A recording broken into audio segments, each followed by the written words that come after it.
কথায় বলে সহ্যেরও একটা সীমা আছে। হৃদয়ের কটূক্তি ও অত্যাচার সহ্য করতে না পেরে ঠাকুর গঙ্গায় ঝাঁপ দিতে গিয়েছিলেন ও কাশীবাসী হওয়ার সংকল্প করেছিলেন। যা হোক, শেষে সামলে ঠাকুর হৃদয়কে বলেছিলেন, তুই আমার কথা সহ্য করবি, আমি তোর কথা সহ্য করব, তবে হবে, তা না হলে খাজাঞ্চিকে ডাকতে হবে। আরেকটি অনবদ্য চিত্র। ঠাকুর থিয়েটার দেখতে গিয়েছেন, অনেক রাত হয়ে গিয়েছে দেখে গিরিশ ঘোষ গরম গরম লুচি ভাজিয়ে ঠাকুরকে তার অফিস ঘরে বসিয়ে খেতে দিলেন। দক্ষিণেশ্বরে যাওয়ার মুখে গিরিশ মদ খেয়ে ঠাকুরকে ধরে বসলেন, তুমি আমার ছেলে হও। ঠাকুর বললেন, তা কেন, আমি তোর ইষ্ট হয়ে থাকব। মাতাল গিরিশ তখন অকথ্য ভাষায় ঠাকুরকে গালি দিতে লাগলেন। ভক্তেরা তাড়াতাড়ি ঠাকুরকে গাড়িতে তুলে নিয়ে চলে এলেন। লাটু মহারাজ মারতে গিয়েছিলেন, কিন্তু দেবেনবাবু থামালেন এবং বললেন, উনি যখন সয়ে যাচ্ছেন তুমি কেন ডান্ডা তুলছ?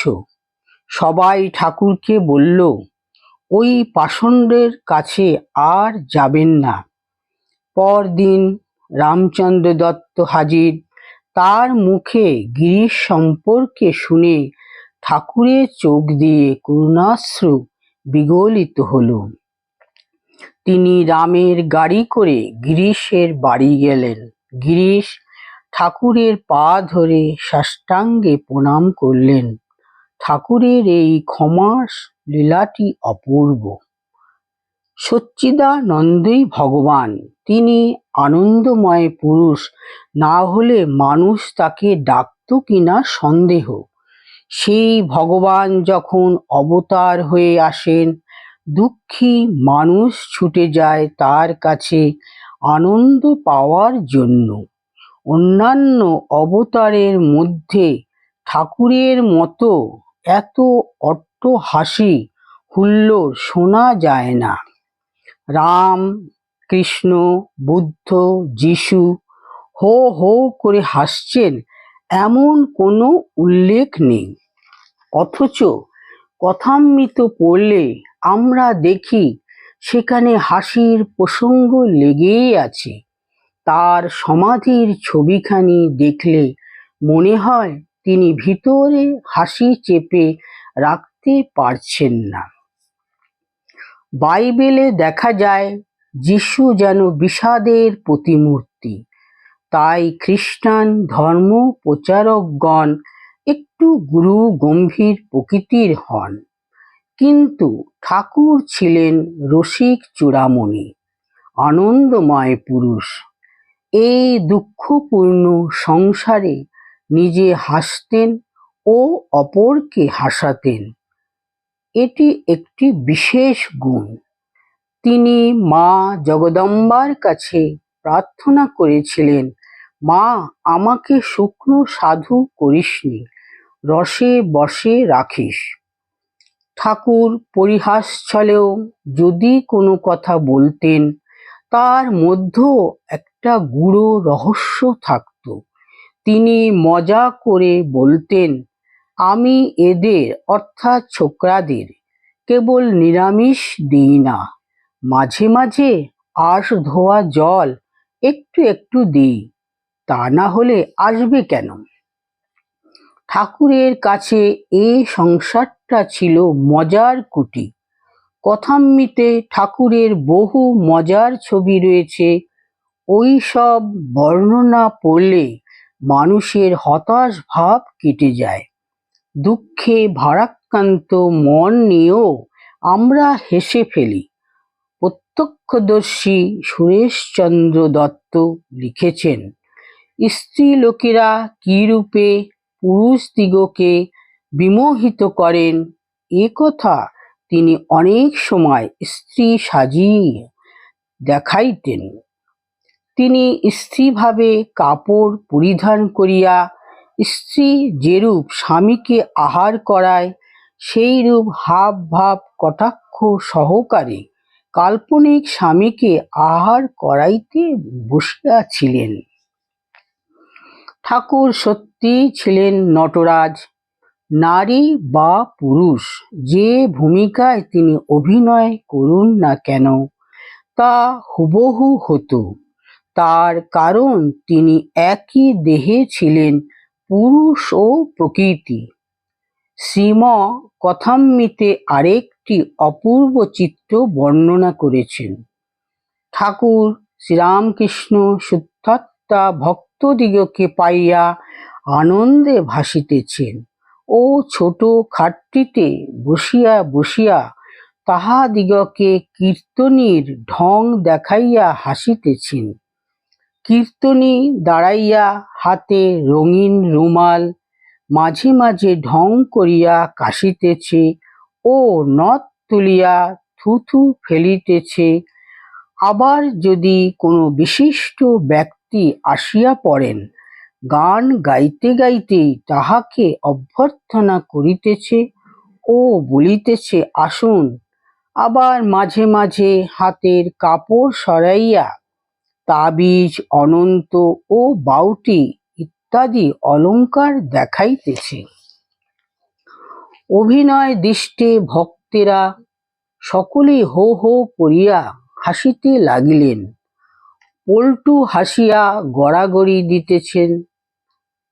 ঠাকুর পল্টুর দিকে তাকাইয়া মাস্টারকে বলিতেছেন, ছেলে মানুষ কিনা তাই হেসে গড়াগড়ি দিচ্ছে।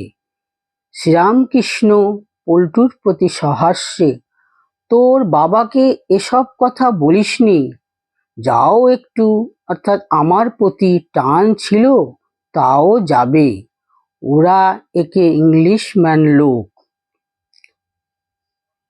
তার কৌতুকপ্রিয়তা তার জীবনের অঙ্গীভূত ছিল। যে হাসি তিনি হাসতেন তা সচ্চিদানন্দ সাগরের এক একটি লহরী মাত্র।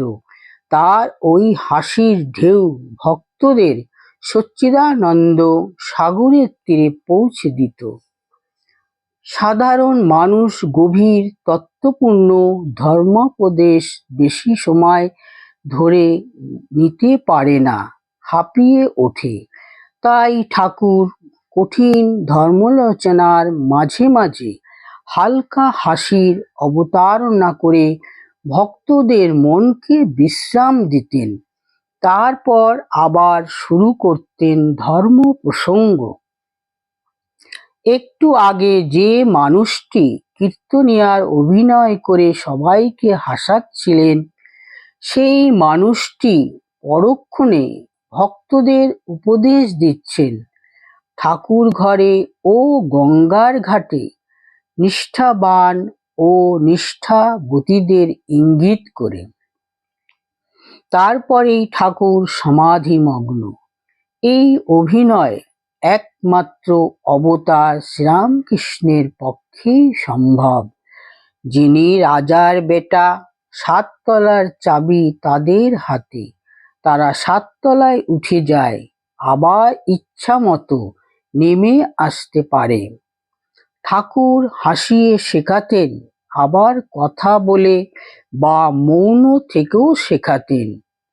শ্রীমর বর্ণনা, শ্রীরামকৃষ্ণ ভক্তদের প্রতি অনেকে আহ্নিক করবার সময় যত রাজ্যের কথা কয়, কিন্তু কথা কইতে নাই, তাই ঠোঁট বুজে যত প্রকার ইশারা করতে থাকে, এটা নিয়ে এসো, ওটা নিয়ে এসো, হুঁ উহু এইসব।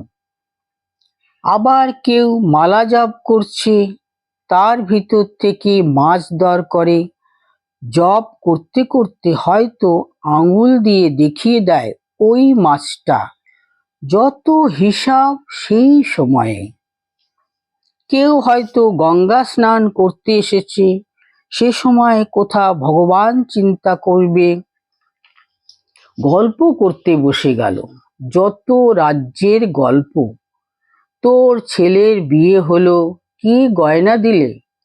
অমুকের বড় ব্যামো, অমুক শ্বশুর বাড়ি থেকে এসেছে কিনা, অমুক কনে দেখতে গিয়েছিল, তা দেওয়া থোয়া স্বাদ আহ্লাদ খুব করবে। হরিশ আমার বড় ন্যাওটা, আমায় ছেড়ে এক দণ্ড থাকতে পারে না। এতদিন আসতে পারেনি মা, অমুকের মেয়ের পাকা দেখা, বড় ব্যস্ত ছিলাম।